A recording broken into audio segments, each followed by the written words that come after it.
Julio Ramón Ribeiro, Las Tres Gracias. En todos los chalés de la cuadra y del barrio vivían matrimonios fidedignos con uno o varios hijos, respetables familias burguesas que se frecuentaban o al menos se saludaban. Los señores quitándose el sombrero.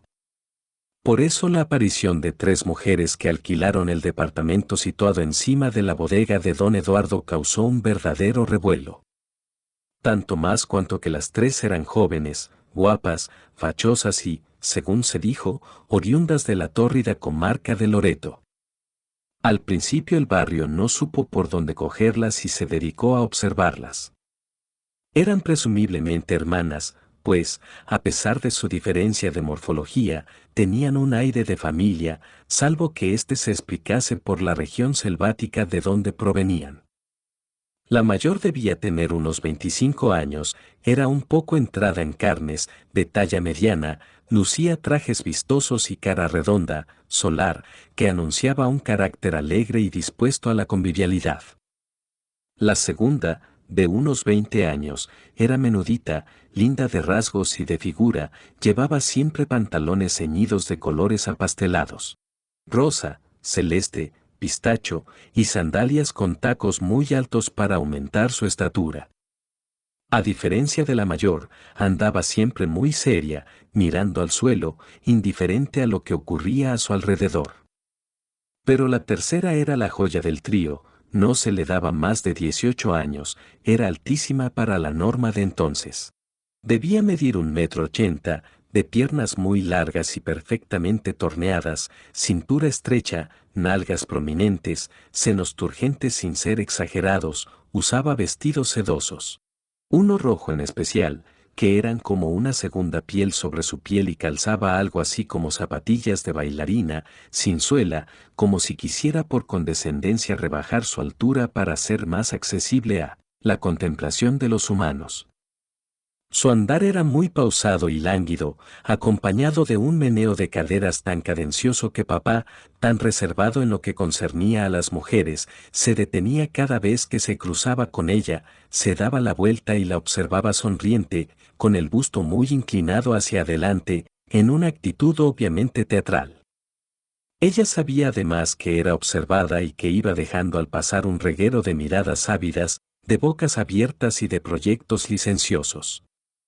Por eso, sin darse por aludida, lucía siempre en sus labios una sonrisilla sardónica, que era una muestra de su desdén por tantos sueños inútiles y un emblema de su poder. Las tres, por último, eran de piel muy blanca, pero de cabello y ojos negrísimos. Nos llamó la atención también que, viviendo en el mismo departamento, salían siempre separadas y a horas diferentes. Sus salidas tenían objetivos muy precisos, al menos en nuestro territorio: comprar algo en la bodega de los Bajos, ir a la farmacia, caminar un rato bajo los ficus de la avenida Espinar o apresurarse hasta el paradero de taxis. No tenían un solo amigo o relación en el barrio, no recibían a nadie en su casa, no respondían a ningún piropo callejero ni aceptaban ningún abordaje. Eran realmente irreprochables. ¿Por qué corrió entonces el rumor de que eran putas? ¿Qué certidumbre había? ¿Quién podía dar un testimonio? Todo se basaba en una fina red de suposiciones. Primero, que eran loretanas. Lo que no estaba probado, alguien lo dijo una vez y fue aceptado como una verdad absoluta.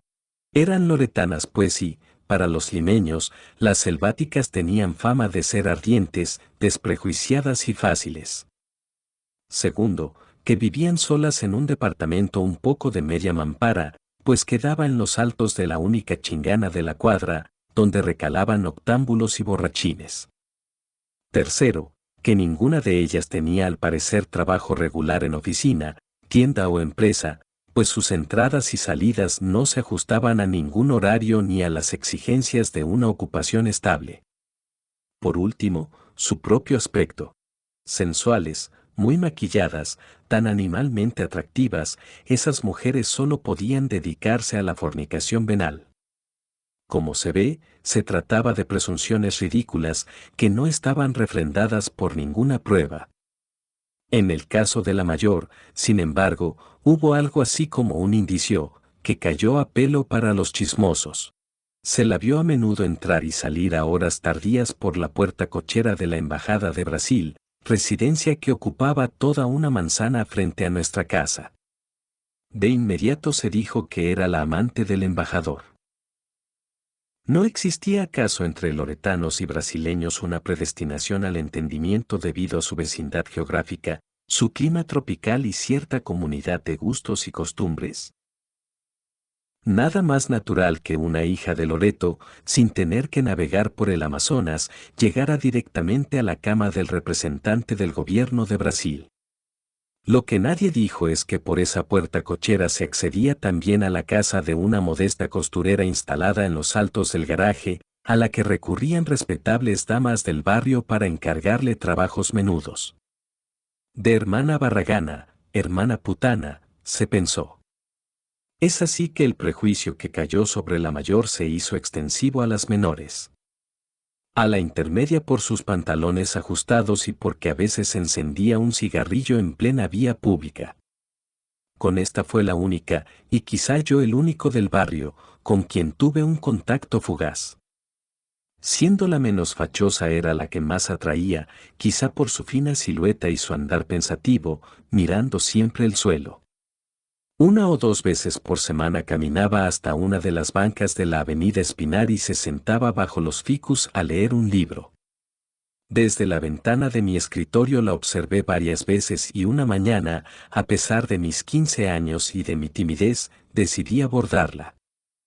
Salí a pasearme por la avenida y, en un momento dado, al pasar frente a ella, la interpelé para preguntarle la hora. Levantó la mirada con curiosidad, sorprendida tal vez de lo poco original de mi pretexto para entablar una conversación, me dio la hora y prosiguió su lectura. Aproveché para ver lo que estaba leyendo y advertí que se trataba de los hermanos Karamazov en la edición argentina que yo tenía en casa. Quise valerme de esta coyuntura para intentar una charla literaria, pero las 2 o 3 preguntas que le hice fueron respondidas con tal laconismo y frialdad que no tuve más remedio que batirme en retirada. Pero fue sobre todo con la menor, la más guapa de todas, que se cebó la maledicencia del barrio. Se decía que bailaba en una boate, que era la amante de un ministro, que iba todas las tardes a una lujosa casa de citas, que la habían visto en un banco emposando un abultado paquete de dólares. Se decía, pero ese no tenía ni rostro ni nombre. Para colmo, fue la única de las 3 que se atrevió a exhibirse con un hombre, lo que aparte de un cargo irrefutable fue considerado como una afrenta a la dignidad del barrio. El tipo apareció una tarde y se detuvo en una de las esquinas de la Embajada de Brasil.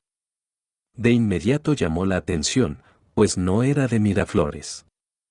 Nuestro balneario había crecido en los últimos años, pero aún así todo el mundo se conocía y a ese tipo nadie lo había visto ni en pelea de perros. Pero aparte de eso tenía una pinta extraña, muy alto, bigotudo, medio sambo, lucía terno y corbata, pero su terno era demasiado grueso para el calor veraniego, su saco tenía los hombros muy anchos y descolgados y sus pantalones le quedaban ligeramente cortos.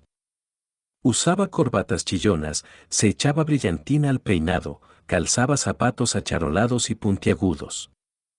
Era un muachafo, en suma. Al comienzo se pensó que era un soplón que venía a vigilar la embajada, pero, cuando la menor surgió en su sedoso traje rojo para darle el encuentro y pasearse con él hasta el anochecer, el barrio se estremeció y se convirtió en un ojo alerta y despiadado. Esos paseos se prolongaron durante varios días. La pareja daba 10 o 20 vueltas a la manzana, sin tocarse, hablando poco y sosegadamente. Pero, ¿qué importaba? Y, a pesar de que a las 2 o 3 semanas el tipo no vino más, se trataba quizá de un simple galán o de un paisano o pariente lejano de paso por la capital, todos reconocieron en él la pieza que faltaba en el acta de acusación. El caficho que administraba una célula familiar de prostitutas. Hacia fines del verano la situación se deterioró.